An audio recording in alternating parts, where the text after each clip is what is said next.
Maglilingkod sa bawat Pilipino at magbibigay ng tamang impormasyon para sa tahimik at maayos na Pilipinas. Police News Network, alagad ng batas, tagapagtaguyod ng balitang pulis, sandigan ng mamamayan, patnubay ng katotohanan.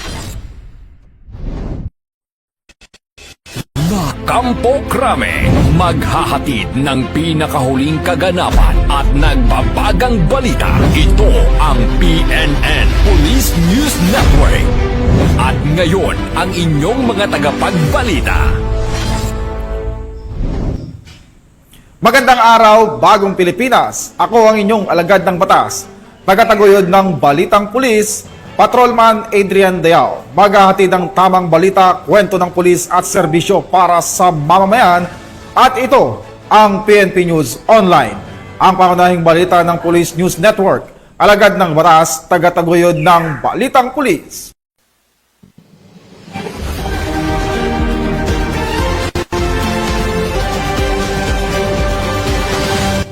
Ngayon po ay araw ng linggo at narito ang mga balitang nakalap ng ating mga PNN correspondents sa loob ng linggong ito.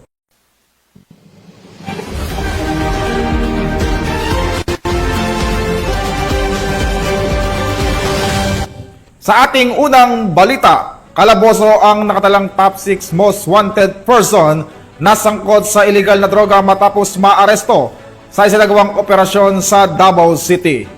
Tinutukan niyan ni Patrolman Daphne Pasaol. Arestado ang itinuring na top 6 city most wanted person sa ikinasang operasyon na pinangunahan ng mga operatiba mula sa Sasa Police Station nitong Mayo 12 sa Kilometer 11 Muslim Village, Barangay Sasa, Davao City.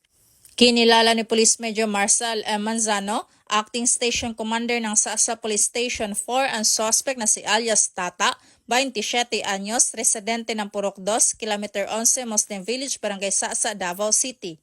Kasalukuyan na sa kustodiya na ito ng nasabing istasyon para sa kaukulang proseso at nahaharap sa kasong paglabag sa RA 9165 o Comprehensive Dangerous Drugs Act of 2002 na may piyansang inirekomenda sa halagang 240,000 pesos. Samantala, ang Police Regional Office 11 sa panguna ni Police Brigadier General Leon Victor Z. Rosete, Regional Director ay patuloy sa mga hakbang nito kontra kriminalidad na layong panatilihin ng kapayapaan at kaayusan tungo sa kaunlaran ng bansa. Mula dito sa Davao Oriental Police Provincial Office, ako ang inyong PNN Correspondent, Patrolwoman Daphne Pasaol, alagad ng batas, tagataguyod ng balitang pulis. Maraming salamat sa iyo, Patrolman Pasaol. Isang lalaki ang naaresto habang 3 iba pa ang iniimbestigahan matapos makumpiskahan ng isang baril at iniinalang shabu na nagkakalaga ng humigit kumulang 195,000 pesos sa isinagawang search warrant operation sa General Santos City. Patrolwoman Ara Cassandra Concon, ibalita mo. Arestado ang isang lalaki at 3 individual ang imbestigahan matapos masamsam ang baril, mga bala at higit 195,000 na halaga ng hinihinalang shabu sa nagawang search warrant operation ng otoridad sa Barangay Fatima, General Santos City. Ayon sa ulat, dakang alas 11 ng gabi, pinangunahan ng General Santos City Police Office Police Station 7 sa pagpapatupad ng search warrant sa tahanan ng target na si alias Bat, 55 anyos, may asawa, tricycle driver at residente ng nasabing lugar. Nasamsam sa mismong tahanan ni Bat ang 12 plastic sachet na hinihinalang shabu na may kabuang bigat na 22.7 grams na may standard drug price na 195,220 pesos, mga drug paraphernalia at isang 38 caliber revolver na may 6 na bala. Samantala, nasabat din sa 3 kasamahan ng target ng operasyong na kinilalang sina Alice Amadio, Giovanni at Danilo ang nasa 0.02 grams na hinihinalang shabu at ibang mga drug paraphernalia. Inihahanda na ang kasong may kaugnayan sa iligal na droga at paglabag sa RA 10591 laban kay Bat sa pamagitan ng inquest proceedings. Kasalukuyang nasa kustudiyan na rin ng pulisya ang mga ebidensya habang isinasagawa ang investigasyon sa mga nadagdag na pangalan. Patuloy ang PNP sa kanilang kampanya kontra ilegal na droga at loose firearms. Hinihimok ang lahat na makiisa sa pagpapanatiling ligtas, payapa at maunlad na bagong Pilipinas sa pamamagitan ng pagsusumbong ng anumang kahina-hinalang aktibidad sa inyong lugar. Mula dito sa Rehiyon 12, ako ang iyong PNN Correspondent Patrolwoman Ara Cassandra Concon, alagad ng batas, tagataguyod ng Balitang Pulis. Maraming salamat sa iyo, Patrolwoman Concon. Samantala, arestado ang dalawang armadong lalaki matapos magsanhi ng kaguluhan sa barangay Poblasyon, Sibunga, Cebu. Ayon sa ulat, agad na rumisponde ang kapulisan sa isang trouble alarm at naabutan ang isang pulis na pinaputukan umano ng mga armadong lalaki. Nakatutok dyan si Patrolwoman Judith Nicanor. Hawak na ng mga otoridad ang dalawang armadong lalaki matapos magsanhi ng kaguluhan sa Sitio Kabukugan, Barangay Poblasyon, Sibunga, Cebu bandang alas 9:55 ng gabi nito lamang nakaraan. Ayon kay Police Captain Feb Abadilla Sierres, officer in charge ng Sibunga Municipal Police Station, rumesponde sila sa isang trouble alarm at naabutan ng pedeg ang isang pulis na nakatago sa isang sasakyan matapos umano'y paputukan ng mga sakay ng isang Hyundai Accent at motorsiklong NMAX. Nasa loob ng Accent ang isang kandidato sa pagkakonsihal at ilang opisyal ng barangay. Habang ina-assess ang sitwasyon, natagpuan ng umano'y isang Army Reservist na may dalang 9mm na baril, wala siyang maipakitang dokumento kaya agad siyang inaresto. Ilang metro mula sa pinangyarihan, isa pang lalaki ang nahuli na may dalang Glock 22, pareho silang nahuling walang permit sa kanilang armas. Isang pinagbala, mapayapa at masaganang araw sa lahat. Ako po ay narito upang ibahagi ang isa sa ating mahalagang tagumpay kaugnay sa nakaraang halalan 2025 kung saan matagumpay nating napigilan ang posibleng pagkawala ng buhay at nairesto ang ilang personalidad sa paglabag ng batas. Bilang pagtugon sa mandato ng aming puting Regional Director, Police Brigadier General Federico Marana na quick response time at sa paghahanda na sa eleksyon, kami po ay nakatanggap ng ulat ng insidente ng bakbakan ng mga armadong individual sa isang sitio dito sa bayan ng Sibunga. Agad po kaming rumisponde at walang pag-alinlangan at takot upang tugunan ang sitwasyon. Dahil sa maagap naming aksyon, matagumpay naming napigilan ang posibleng karahasan at pagkawala ng buhay. Nagresulta po ito sa pagkaresto ng dalawang individual na lumabag sa COMELEC gun ban o COMELEC Resolution number 11067. Isa pong suspect ang naresto sa isinagawang hot pursuit operation sa illegal discharge of firearms.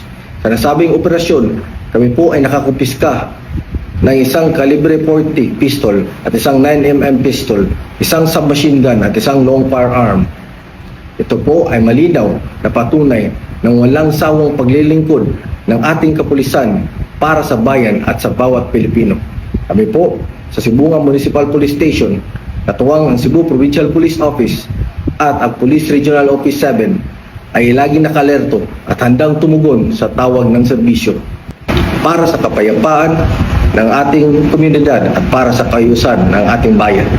Ang kapulisan ay patuloy na nagsusulong ng kaayusan at seguridad sa kanilang nasasukupan bilang bahagi ng advokasya para sa isang ligtas at bagong Pilipinas.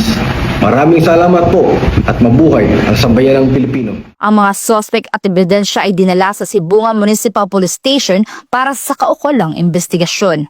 Mula dito sa Central Visayas, sa kanyang Police News Network Correspondent Patrolwoman Judith Nicanor, alagad ng batas, tagataguyod ng Balitang Pulis.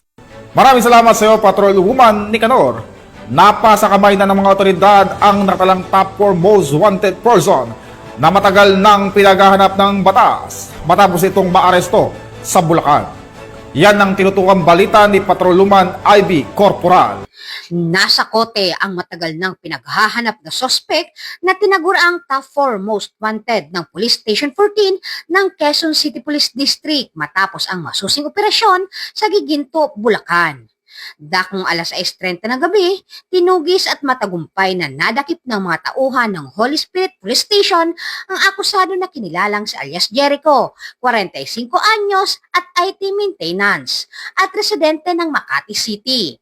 Nahuli siya sa mismong loob ng Little Champion Academy sa North Centrum, Bulacan. Nahaharap ang akusado sa kasong acts of lasciviousness sa ilalim ng Article 335 ng Revised Penal Code kaugnay ng Section 5B ng Republic Act 7610, isang kasong may kinalaman sa pang-aabuso sa kabataan. Ang warrant of arrest ay inilabas ni Judge Jose L. Bautista Jr. ng Regional Trial Court Branch 107, Quezon City na may nirerekomendang piyansang 180,000 pesos. Dinala naman sa kustodiya ng PS-14 si alias Jericho para sa dokumentasyon at formal na pagsasauli ng warrant sa korte. Ito ang katunayan na walang ligtas ang kriminal sa kamay ng batas, maski pa sa ibang lalawigan pa siya magtago. Sa Quezon City Police District, tuloy ang laban para sa hustisya. Mula dito sa Metro Manila, ako po ang inyong PNN correspondent, Patrolwoman Ivy Corporal, alagad ng batas, tagataguyod ng balitang pulis. Maraming salamat sa iyo, Patrolwoman Corporal. Hawak na ng mga otoridad ang nakatalang top 10 regional most wanted person matapos itong mahuli sa bisa ng warrant of arrest sa kasong rape sa Bagao, Cagayan. Police Corporal Roldan Giab sa balita. Arestado ng pinagsanib na pwersa ng kapulisan ang regional top 10 most wanted person sa ikinasang operasyon sa Zone 5 Barangay Taging, Bagao, Cagayan nito lamang buwan ng Mayo taong kasalukuyan. Ang suspek na si alias Joey, 48 taong gulang, may asawa, isang magsasaka at residente ng nasabing bayan ay naaresto sa bisa ng warrant of arrest dahil sa 3 bilang ng kasong rape na pawang walang mga piyansang inirekomenda. Pinangunahan ng Bagao Police Station ang operasyon sa ilalim ng pamumuno ni Police Lieutenant Colonel Noriel Yulacangan, Officer in Charge, katuwang ang Cagayan Provincial Intelligence Unit, 2nd Mobile Force Platoon ng 1st Cagayan Provincial Mobile Force Company, 204th Regional Mobile Force Battalion 2, at Regional Intelligence Unit Provincial Intelligence Team. Ang suspek ay pansamantalang nakakulong sa Bagao Police Station habang inaasikaso ang kanyang pagsasalin sa kustodiya ng korte para sa kaukulang pagdinig. Ang matagumpay na operasyon ay patunay na ang kapulisan ng Bagao kasama ang ibang unit ng PNP ay hindi tumitigil ng pag-aresto at paghahain ng kaso laban sa mga may pananagutan sa batas upang makamit ang hustisya ng mga biktima. Mula dito sa lalawigan ng Cagayan, ako ang inyong Police News Network Correspondent, Police Corporal Giab, alagad ng batas, tagataguyod ng balitang pulis. Maraming salamat sa iyo, Corporal Giab. Walang kawala sa batas ang isang lolo na nakatalang top 1 most wanted person matapos itong maaresto ng Cauayan PNP dahil sa kasong acts of lasciviousness sa Ilocos Sur. Police Corporal Joanna Marie de los Santos sa report.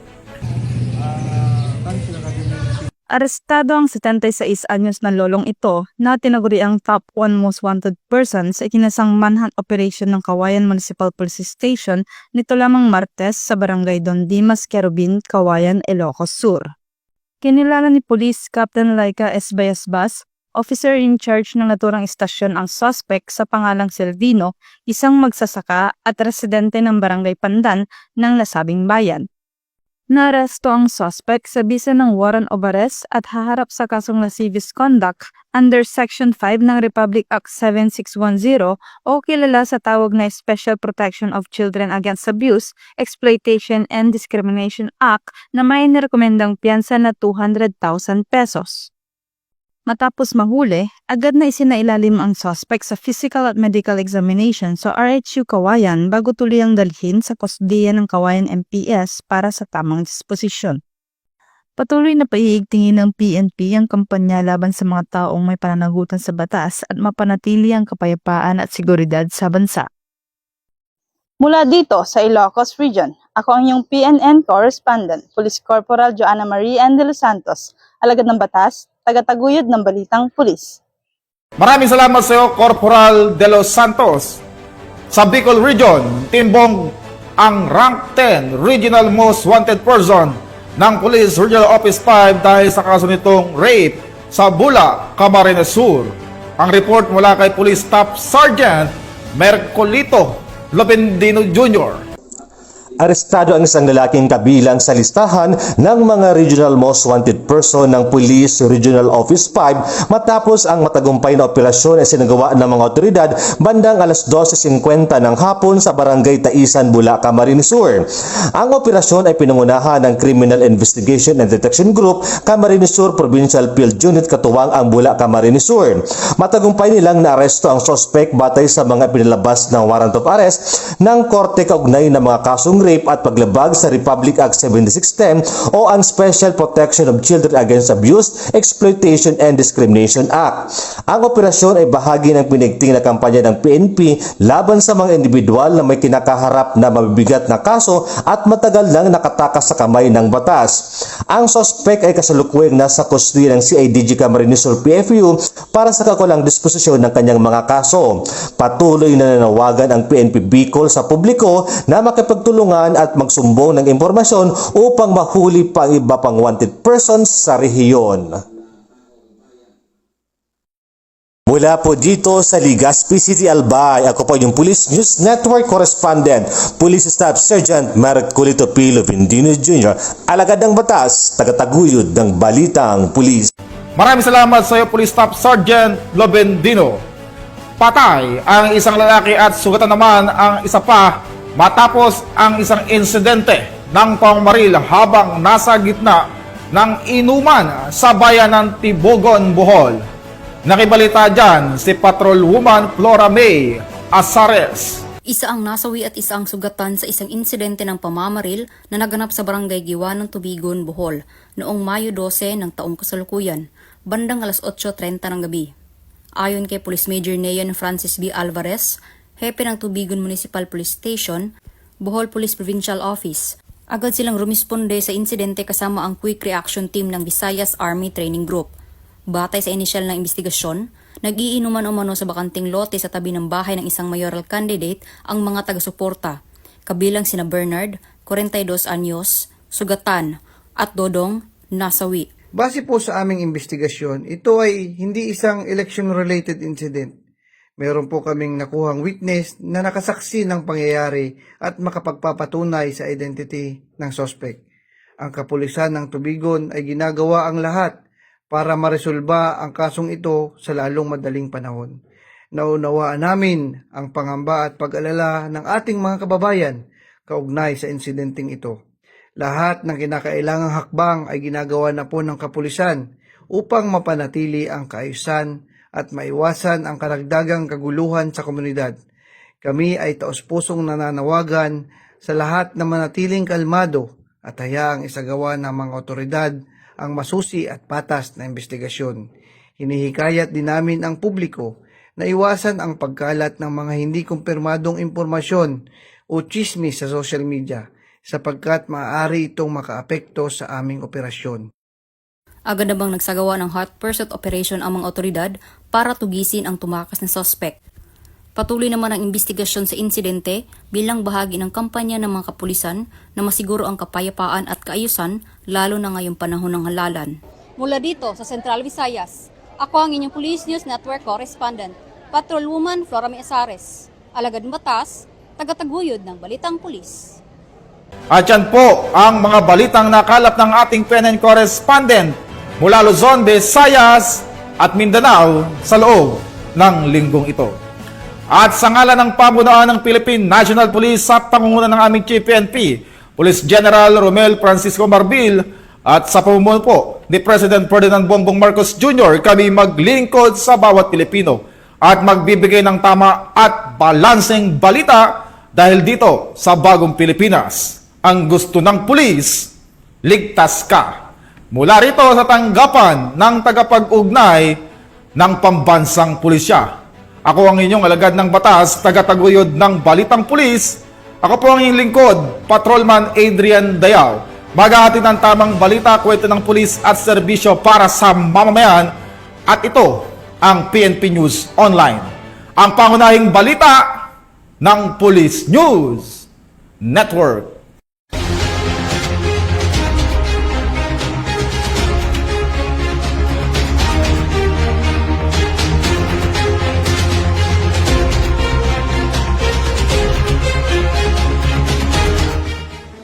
Police News Network, alagad ng batas, tagapagtaguyod ng balitang pulis.